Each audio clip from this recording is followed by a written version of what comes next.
बहुत शुक्रिया राना साहब, आपने वक्त निकाला। सबसे पहले तो ये बता दें कि शहबाज शरीफ साहब की जो स्टेटमेंट आई है कि अब हमें इस्तीफा नहीं चाहिए, तो ये तय है कि अब आप लोगों को इस्तीफा नहीं चाहिए, मांगेंगे भी नहीं? देखें, पहली बात है कि एक प्रोसीजर है, आइन के अंदर लिखा हुआ है, और हमने जो काम भी आज तक किया है वो आइन और कानून के मुताबिक किया है। और हमारी एक नो कॉन्फिडेंस मोशन जो है वो लगी हुई है, और उसके अंदर स्पीकर साहब, तो मैं तो ये समझता हूं कि आर्टिकल 5 और 6 जो है कॉन्स्टिट्यूशन का, उन्होंने उसके खिलाफ गए हैं।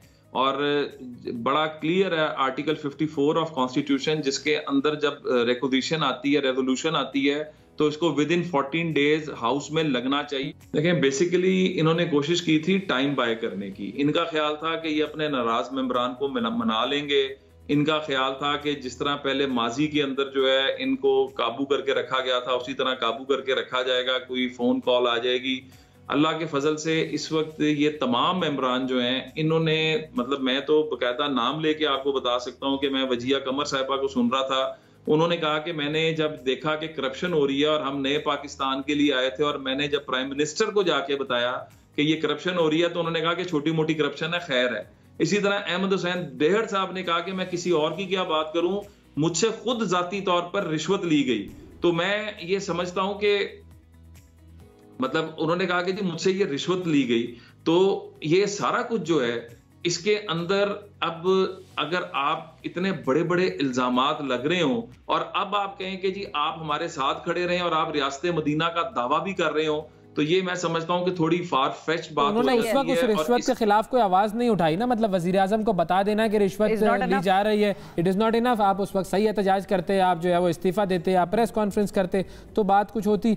अब आप इस टाइम पर आके कह रहे हैं कि जी हम आपके खिलाफ वोट करेंगे, तो लोगों को शक हो रहा है, और शक भी हो रहा है, और ये भी बार्गेनिंग के तौर पर यूज हो रहा है ना, क्योंकि आप लोग अगर इनको अपनी पार्टी में ले लेंगे तो ये आपसे डिमांड करेंगे कि हमें टिकट दे दो, तो वो टिकट भी ऐसे मामले में फिर ऐसी सूरत हाल में रिश्वत ही कंसिडर होगी।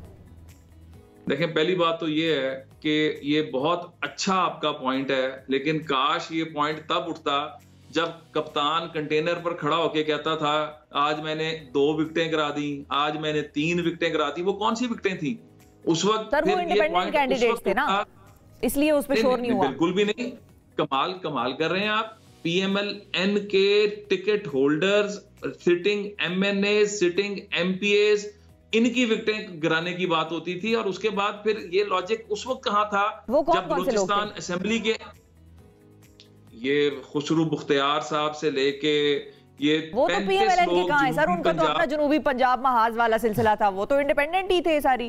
खुसरू बुख्तियार साहब हमारे MNA थे, अगर आपको याद हो। वो तो वैसे मुशर्रफ के साथ भी थे, फाइनेंस डिप्टी फाइनेंस मिनिस्टर सबके साथ हो जाते हैं, तो वो अलग है ना सर, उनको ना काउंट करें ना इसमें। मैं एक नाम तो बेतहाशा है। आपका यही लॉजिक उस वक्त कहां था जब बलूचिस्तान असेंबली को जो है यरगमाल बनाया गया, और वहां पर PMLN की गवर्नमेंट खत्म करके वहां पे बाप पार्टी जो है उन्हीं के अंदर से सेनेट के इलेक्शन के अंदर जब यही लोग बिके और यही लोग जो हैं जब इनके सारा कुछ हुआ, तो देखें as you sow so shall you reap. पहली बात तो अब ये सो शेल यू रीप वाला नहीं है, अब ये हो रहा है कि जो उन्होंने किया हम भी वैसा ही काम करेंगे, जो गलती उन्होंने की हम भी वही गलती करेंगे, ये हो रहा है। मतलब अगर उन्होंने गलत काम किया तो आप भी वही करेंगे। नहीं, अब मैं आपको उसकी दूसरी लॉजिक देने लगा हूं। पहली तो बात हो गई कि जो काम पीछे होता रहा, जिसके ऊपर बहुत तशहीर की जाती थी, जी विकेट गिर गई। अब क्या हुआ है?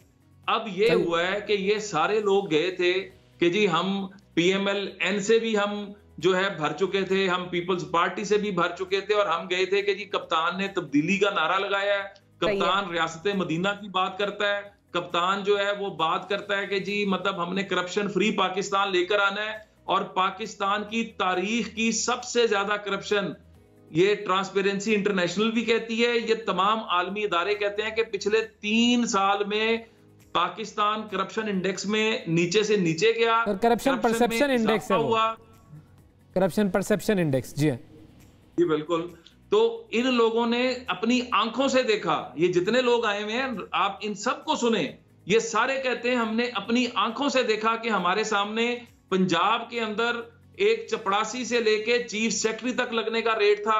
पंजाब के अंदर, पाकिस्तान के अंदर आपने कोई काम कराना है उसका एक फिक्स रेट था जिसके ऊपर जाकर काम होता था। तो हम तो तब्दीली के लिए गए थे, लेकिन हमने जब ये देखा कि नए पाकिस्तान में करप्शन की इंतहा हो चुकी है तो हमने कहा कि एनफ इज एनफ, और हम इससे, और आपको एक बात और बताऊं, ये कोई आज की बात नहीं है, इन्हीं के अंदर से मेंबर्स ने 2019 से राब्ता करना शुरू किया हुआ है।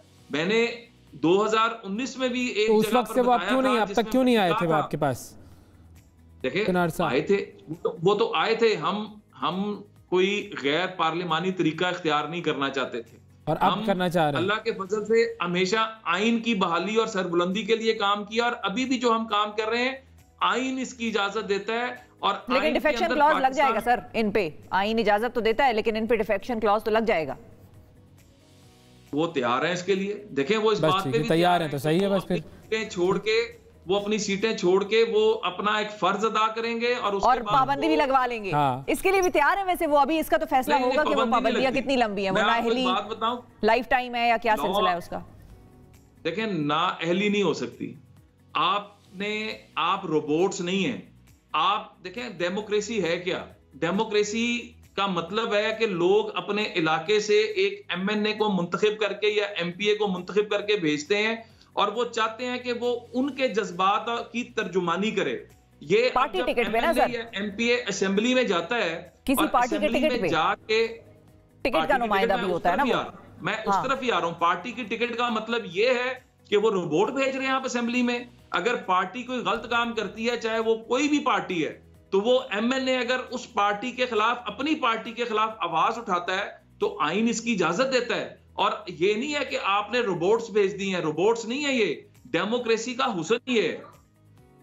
आवाज तो ये भी उठाते थे सर, नूर आलम साहब भी बड़ी आवाज उठाते रहे वैसे तो ये जो डेमोक्रेसी का हुस्न है सर, ये डेमोक्रेसी का हुस्न आप लोगों ने अपनी पार्टी में इंप्लीमेंट किया? क्योंकि अभी आप करप्शन की बात कर रहे थे, कल हमजा शहबाज साहब ने इंटरव्यू दिया है, उसमें कहा है कि जी वो मकसूद चपरासी के जो अकाउंट में पैसे आए हैं वो तो हमारी बिजनेस ट्रांजैक्शन थी, तो ये भी तो करप्शन ही हुई ना।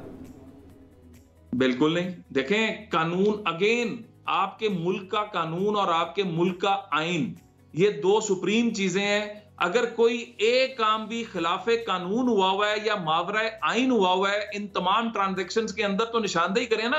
यानी कि अब मेरा बिजनेस होगा तो मैं आपके अकाउंट में पैसे जमा करवा के वो ट्रांजैक्शनें करूंगा, तो वो गैर कानूनी नहीं होगा क्या? देखें अब इसको पोर्ट्रे किया जा रहा है ना इस तरह।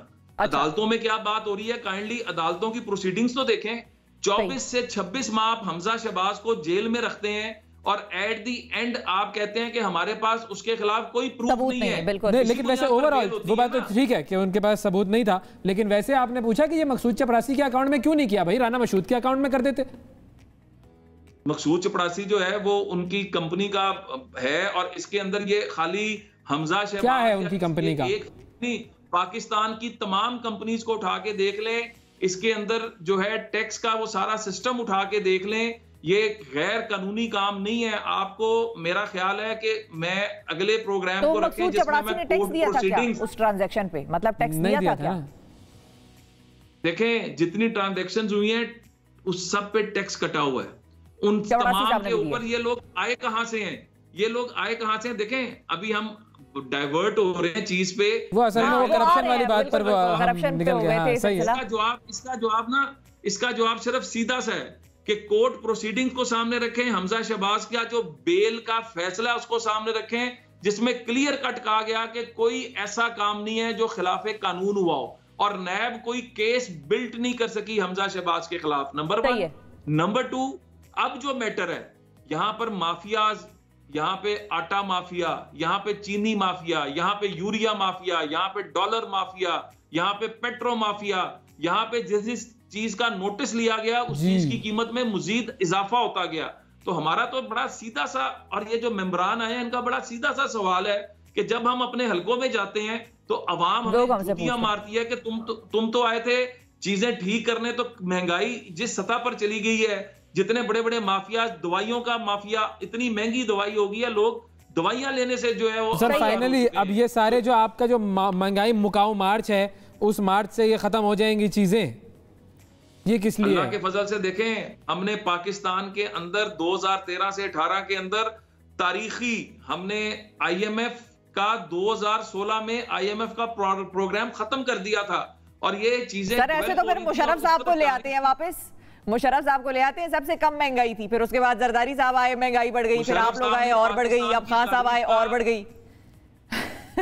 मुशर्रफ साहब ने $20 बिलियन लिया था बाहर से, वेन में रखिएगा, वॉर अगेंस्ट टेरर के ऊपर, और वो जो कोलिजन पार्टनर बने थे उसका हिसाब तो लें, $20 बिलियन जो मुशर्रफ साहब लेकर आए थे। देखिए बातें बहुत तल्ख हैं और बातें तल्ख हैं। अच्छा लेकिन एक सवाल सर, एक बड़ा इंपॉर्टेंट सवाल, खता कलामी की माजरत, आपने कहा ना कि अवाम के नुमाइंदे हैं ये, और जाहिर है पार्लियामेंट में आके अवाम की नुमाइंदगी करेंगे और उनके हलकों में फिर उनको जूतियां पड़ती हैं या लोग उनसे पूछते हैं भाई आप हमारी नुमाइंदगी क्यों नहीं कर रहे। तो जब आप लोगों ने ये कानून बनाया था डिफेक्शन क्लॉज का और ये सारा सिलसिला, उस वक्त क्यों बनाया था? उस वक्त अवाम के नुमाइंदे नहीं थे क्या ये, वो जो टिकट पर आप लोगों के आते थे पार्लियामान में? देखें 3 चीजें हैं, एक है कि आप ब्लैकमेल करते हैं, एक है कि आप अपने जमीर की आवाज पे, इंटेंशन की बात आ जाती है ना, आपका इंटेंट क्या है, आप किस लिए ये काम कर रहे हैं।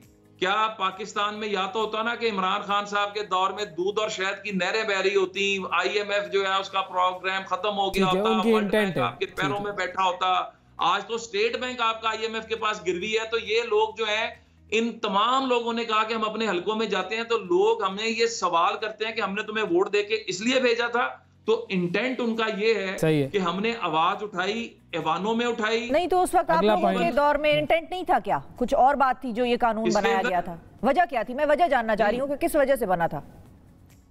देखिए कानून तो बनाने का मकसद ही ये था कि गैर जरूरी तौर पर जमातों को और लीडरशिप को और जो वोट मिलता है उसका इस्तेमाल गलत तरीके से ना हो।